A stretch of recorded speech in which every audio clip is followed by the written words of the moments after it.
Good morning, Julian. Wie geht es? Danke. Guten Morgen. Guten Morgen. Come in. There's a mess in front of us, but all this will be gone by the end of the week. Really? Yeah. It's Monday. Yeah. Maybe next week, but very quickly. Yeah. And then you'll see sheep in here. Yeah. It's pretty, yeah? You told me at the pub that you worked in Germany. Yeah. For how long? Well, in two steps. When I was a young man at 17, 18, no, more than that, 19 years old, I worked for 2 summers in Sylt, in the island Sylt, List auf Sylt, in the Jugendherberge, in Germany, in the youth hostel. I worked as a cook. Oh. Yeah, so they used to send groups of children to the Jugendherberge every summer, from big cities like Hamburg or Bremen or Cologne even, and so I used to, along with 4 or 5 other people, we used to cook good traditional German food, goulash mit Rotkohl and Kartoffelmus, mashed potato, red cabbage for the children. Yeah. So I did that for 2 summers, and then much later in life, when I was working as part of the Vodafone group, which we established in the 1980s, Vodafone took over the Mannesmann business. The most famous part of Mannesmann to the public in Germany was D2, DAY5, the German network, and I was then a director there. And was chairman of the supervisory board. Okay. And what was your language with the colleagues? Was it English then? Some English, some German. Okay. Yeah. So my mother was German, born in Germany. Really? Ja, meine Mutter war in Deutschland geboren, in Berlin geboren. Wow. Ja, Berlinerin. Yeah, it's a long time ago. So my German is a little bit rusty because I never use it, of course, in England. Yeah, a bisschen rusty. Good. What are we going to do now? Right, I've just come to have a look at some building work we're doing here. We've just looked at it now and you filmed it. And then what we'll do is we'll drive along the track a little bit and see if have a look at the work that's going to be done in the woods up here in 5 minutes. Okay. Where Robbie, who you met before, will be working. He'll be working on that today. And then after that, it's up to you, but basically I can show you another part of the farm if you want to. It's about a mile from here, and then we'll come back to Eastcombe village and good you can plan. go back to your hostel. Okay. All right, no problem. Come on. Okay, so let's take you a little bit in the car. Just a moment. It's a bit difficult to film, I think, from here because it's going up and down.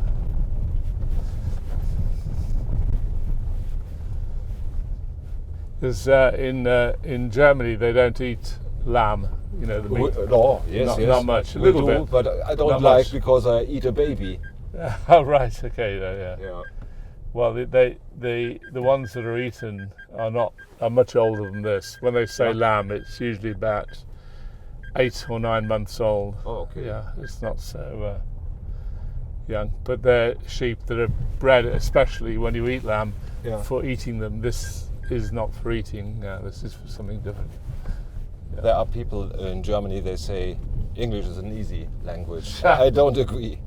Well, the word order is different. But it's an interesting language, English language, because it's actually...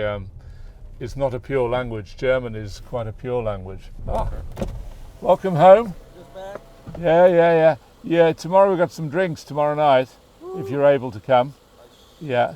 There's a lady from Rarotonga, she's a Kiwi, saying you'd be interested to meet her. I can pop down. I've got to catch the train about 9:30. Yeah, that'll be all right. You're invited. See you, Leighton. He's just come back from New Zealand. Oh. Yeah. So you see all the houses are made of stone. Yeah. And you see how the walls here are made of what's called dry stone. Yeah, which means no cement. Just laid. Yeah. Oh yeah. Stones I've on seen in Eastcombe. Yeah, Many. same. Yeah. So this is quite an old village. Yeah. In the field there, for example, that I showed you before on our farm, they did. People did a little bit of searching, and they found things like Saxon and Roman artifacts. You know, I'll go up here.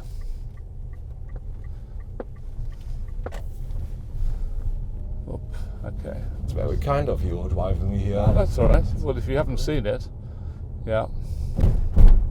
So here is the old pub in. And on the right is the jail, well, the prison. The See? small Look. building here. Yeah, see? Look on the right. Yeah.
Mark, you were working in a recording studio in London in 1985 when a pretty big star walked in.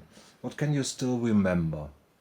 Well, it was a big deal for me, you know, to know that Bowie was coming in, and it was a big deal for the guys that I was working for, the two producers, Alan Winstanley and Clive Langer, who'd produced Madness and Elvis Costello and Dexy's Midnight Runners, but nobody as big as Bowie. So the reason Bowie was coming in was to record music for the film Absolute Beginners, and they were my bosses were contracted to do all the music for the whole movie. So when Bowie was coming in for the first time, we were all standing around, and I could see that my bosses were nervous as well. And we were on an it's kind of industrial estate in London, and you know, with a big parking lot, and we were just looking out the window, and I was expecting kind of a limousine, probably two limousines with a whole entourage of people, and just a cab. A typical London cab pulled up, and out jumped Mr. Bowie, and when he came in the room. When he first entered, he seemed really quite shy, and he appeared to be smaller than he did for the rest of the time, and it was as if he was trying to put you at ease by not being an intimidating big star. He kind of sounded more Cockney, you know, like the way he spoke was more casual. And then he sort of said, "Oh, my name's David Bowie," and as if we didn't know. And then, you know, and then I realized after about half an hour, he'd kind of changed into a more sophisticated, you know, the Bowie that you know as a musician and you've seen on interviews and stuff. So I think he did have this knack of like adjusting to get what he wanted from people to make people to know that people were going to be intimidated. So I'm going to be a bit less intimidating, you know, or accommodating to people in a way. So it was really fascinating, and it was really exciting, you know, to have somebody like him. I believe. Yeah. And you had the mixing job. Well, I was sort of graduating from being the assistant engineer, which in England in studios meant you were making the tea, basically. So there was no kind of on-the-job training. Nobody sat you down and taught you how to do things. You basically made the tea, and you sat in the back of the room and you watched the engineer and the producer, and it was a great education, really. Okay. And so I was during Absolute Beginners, I switched.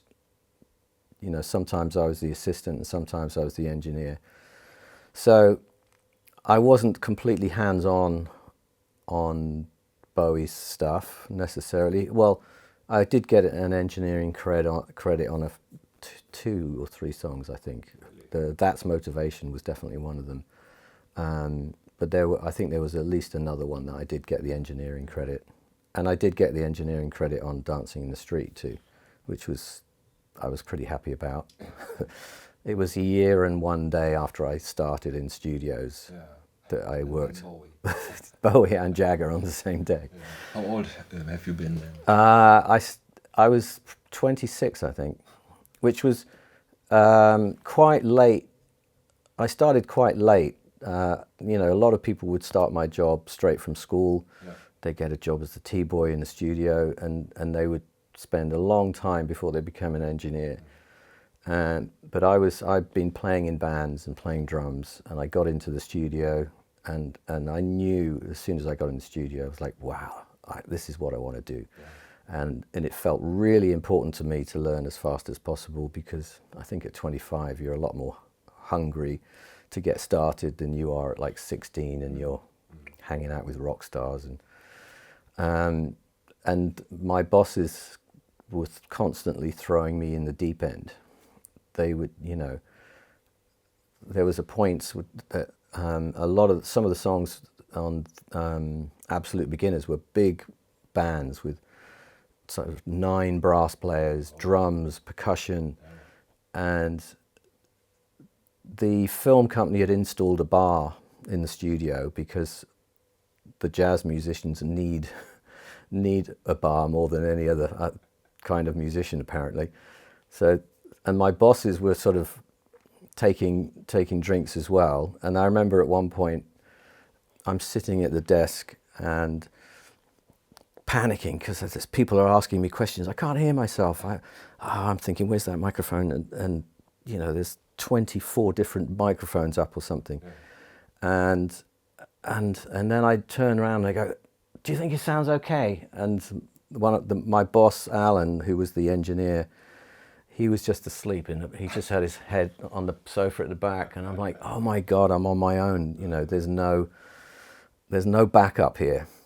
So it was nerve-wracking and really exciting at the same time. You know, yeah, it was a great experience. And with Bowie, did you had sweaty, trembling hands? Especially on Dancing in the Street, when it came to do the vocals. I was sitting, you know, right in the middle of the desk, and the singers, right, you know, David and Mick, each taking it in turns to do their vocal, were right in front of me, talking, you know, and it was me putting into record and talking to them, and like, okay. And I was literally, sweat was running down the back of my neck, you know, I was soaking my shirt, I think. I believe. A lot of nervous energy. How did the recording with the voice imitations come about?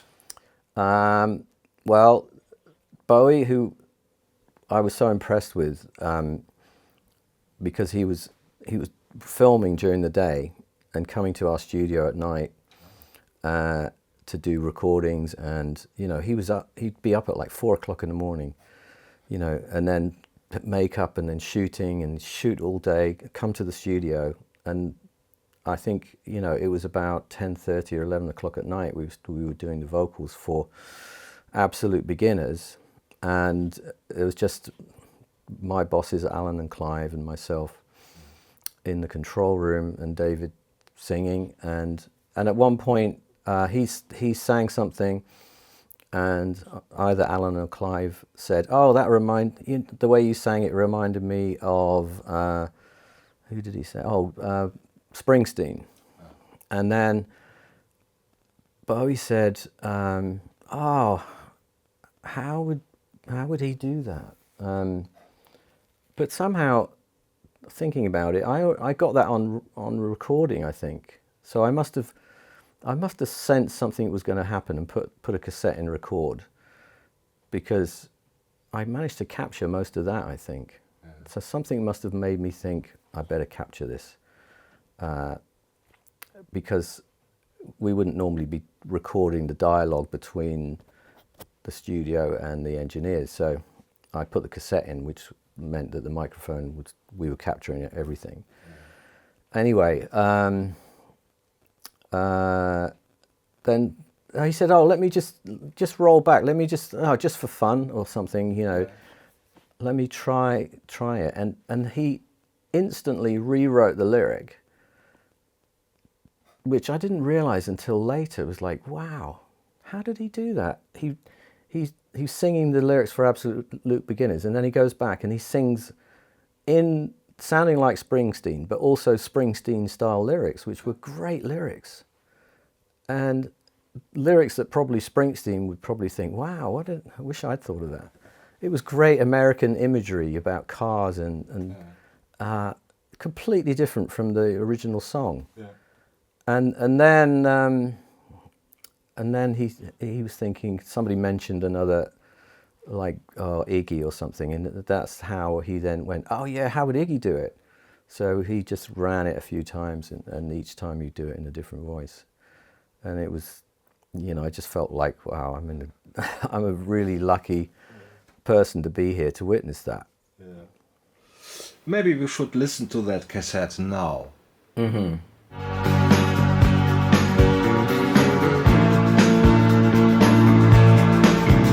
When the fire broke out on the Rio Grande, put my foot to the board and she ate up the sand, with a horse of the South track tailing behind, a fire that aims to please. When the fires broke out on the Rio Grande, left nothing standing but the smell of the land, and the hot cats that burnt through the skin of your hand, left nothing at all but the sound of a rock and roll band.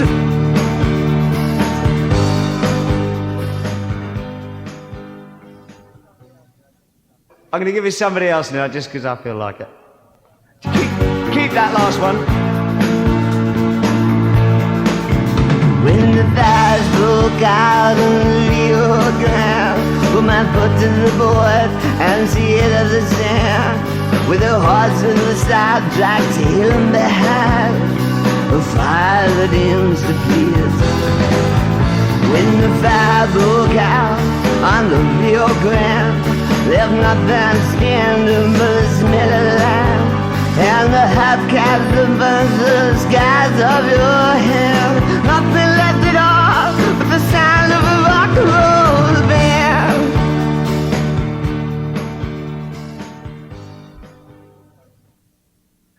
Okay, I'm just fucking about now.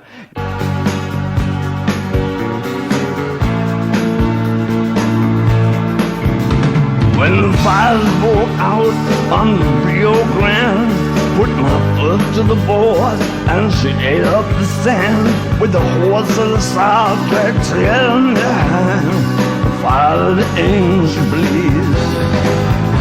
When the fire broke out on the Rio Grande, left nothing standing but the smell of the land, and hubcaps burned through the skin of your hand, but nothing left at all but the sound of a rock and roll band.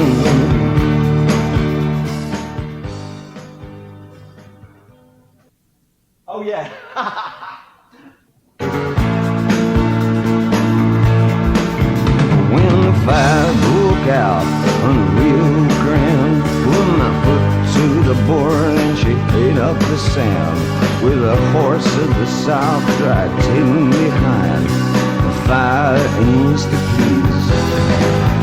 When the fire broke out on the Rio Grande, left nothing standing but the smell of the land. Hubcaps are burned through the skin of your hand. Hard luck. No, there's nothing. It's real hard, Lou. How would he do this? Christ. Okay, all right, nearly. Okay. Yes.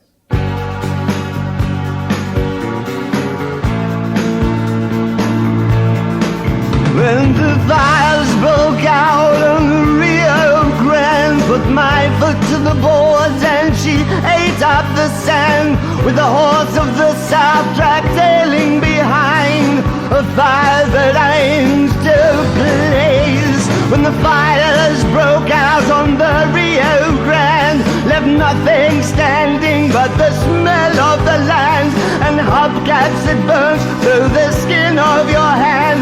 Nothing left at all but the sound of a rock and roll band.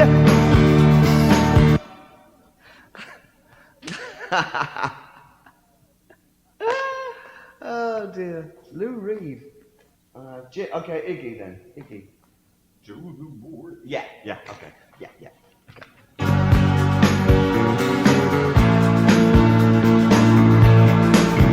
When the fire broke out on the Rio Grande, put my foot to the board and she ate up the sand, with the horse of the South track tailing behind. Fire aims to please.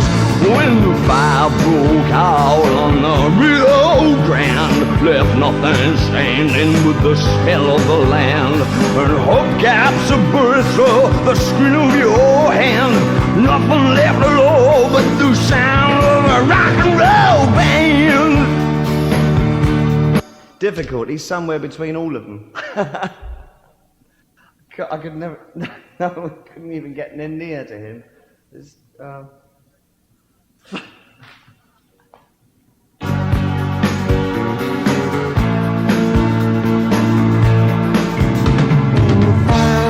out on the Rio Grande, put my foot to the board and she ate up the sand, with the force of the South that tailing behind. Fire that aims to please. When the fire broke out on the Rio Grande, left nothing standing but the smell of the land. Hubcaps that burnt through the skin of your hands. Nothing left at all. The sound of the rock and roll band. That's it. Good night, night. Weren't you afraid of getting into trouble with the Bowie estate because of the secret recording? Well, when I put it online, you mean? Yeah. I was a little bit, but part of me felt like, well, you know, who's going to really complain? You know, like he's just died, and I felt like I really needed to share it with people because it was such a great piece to show his personality, of what he was like, and people were, you know, like I was affected by Bowie dying more than just about anybody, you know, since John Lennon probably. Yeah. You know, he had the most impact, I think, of anybody for most people I know in the business, I think, or, you know, just general music fans. And so I felt like I have something that people haven't heard before, and it felt wrong for me to just keep it to myself.